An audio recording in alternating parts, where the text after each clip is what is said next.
이 나이에 뭘 새로 배워? 지금 시작하면 너무 늦은 거 아냐? 젊은 사람들도 힘든데 내가 되겠어? 혹시 이런 생각 해보신 적 있으세요? 제가 최근에 만난 한 분이 있어요.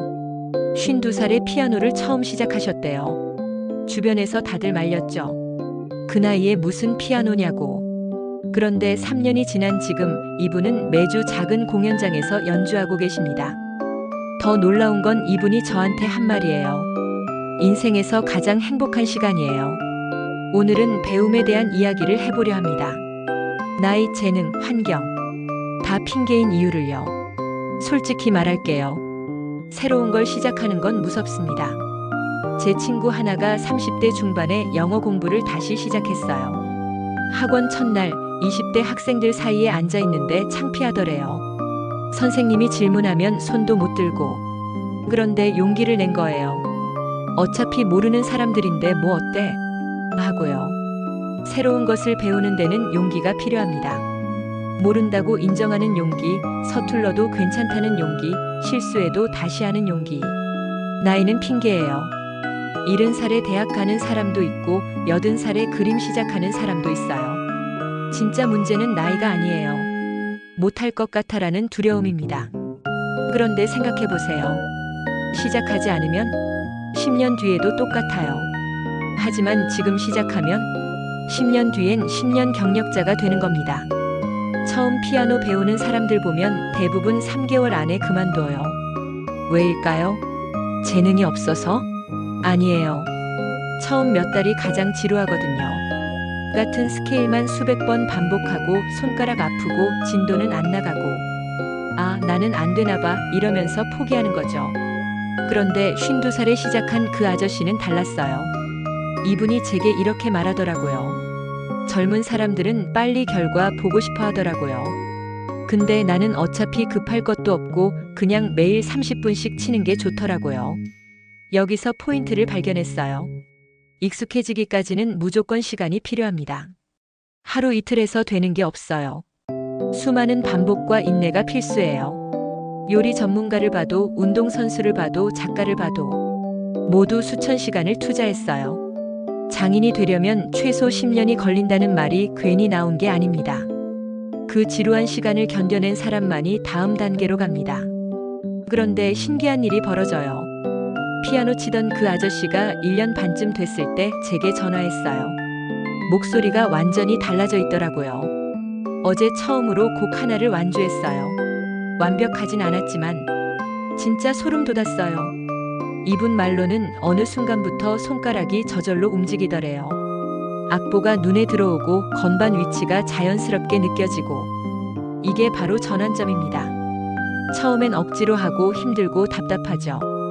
그런데 일정 시간을 넘기면 갑자기 즐거워지기 시작해요. 영어 공부하던 제 친구도 비슷했어요. 6개월쯤 됐을 때 리드를 보는데 갑자기 들리더래요. 자막 없이도 이해가 되는 거예요. 그때부터는 공부가 아니라 놀이가 됩니다. 하기 싫어서 안 하는 게 아니라 하고 싶어서 찾아서 하게 돼요. 배우는 일이 힘들기만 한 게 아니에요. 어떻게 보면 즐거움이 훨씬 더 큽니다. 단 초반에 지루한 시간만 견뎌내면요. 제가 아는 분 중에 78살 할머니가 계세요. 이분이 70살에 스마트폰 사용법을 배우기 시작했어요. 주변에서 다들 만류했죠. 그냥 편하게 사세요. 왜 그걸 배워요? 그런데 이 할머니 지금 유튜브 보고 SNS 하고 화상통화로 손주들이랑 매일 얘기해요. 심지어 인터넷 쇼핑도 하세요. 이분이 제게 이렇게 말씀하시더라고요. 요즘 애들이랑 대화가 통해서 너무 좋아요. 나도 젊은이 된 기분이에요. 여기서 중요한 깨달음을 얻었어요. 배움은 우리를 늙지 않게 만듭니다. 나이가 들면 몸은 늙어도 새로운 것을 배우는 사람의 정신은 늙지 않아요.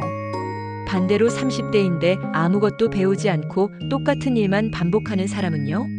정신이 60대처럼 늙어 있어요. 젊음은 나이가 아니라 태도입니다. 호기심을 갖고 질문하고 도전하는 사람이 진짜 젊은 겁니다. 피아노 치는 그 아저씨가 3년 후에 제게 또 연락했어요. 요즘 회사 스트레스가 장난 아닌데 집에 와서 피아노 치면 다 풀려요. 이게 내 힐링이에요. 그리고 더 놀라운 말을 하더라고요.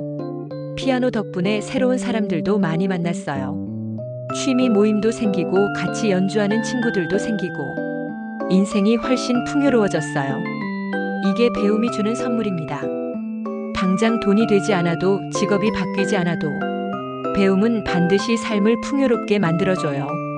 새로운 취미는 스트레스 해소가 되고 새로운 언어는 세계를 넓혀주고 새로운 기술은 자신감을 줍니다. 그리고 그 과정에서 만나는 사람들, 얻는 경험들.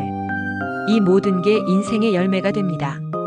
배운 것은 절대 사라지지 않아요. 내 안에 쌓여서 나를 더 풍성하게 만들어줍니다. 정리해 볼게요. 새로운 것을 시작하는 건 무섭지만 그 두려움을 넘어서는 용기만 있으면 됩니다. 처음 몇 달은 지루하고 힘들어요. 하지만 그 시간을 견뎌내면 어느 순간 즐거워지기 시작합니다. 배움은 당신을 늙지 않게 하고 삶을 풍요롭게 만들어줍니다. 나이는 핑계예요. 52살에 피아노 시작한 아저씨도 했어요. 70살에 스마트폰 배운 할머니도 했어요. 못할 이유를 찾지 말고 할 수 있는 방법을 찾으세요. 오늘부터 시작하세요. 매일 30분, 아니 10분이라도 좋아요. 1년 후면 365시간이에요. 충분히 많이 배울 수 있는 시간입니다. 10년 후에 그때 시작했더라면 후회하지 마세요. 지금 시작하면 10년 후엔 전문가가 되어 있을 겁니다. 배움은 언제나 즐거운 일이고 반드시 좋은 결과로 돌아옵니다. 여러분의 새로운 도전을 응원합니다.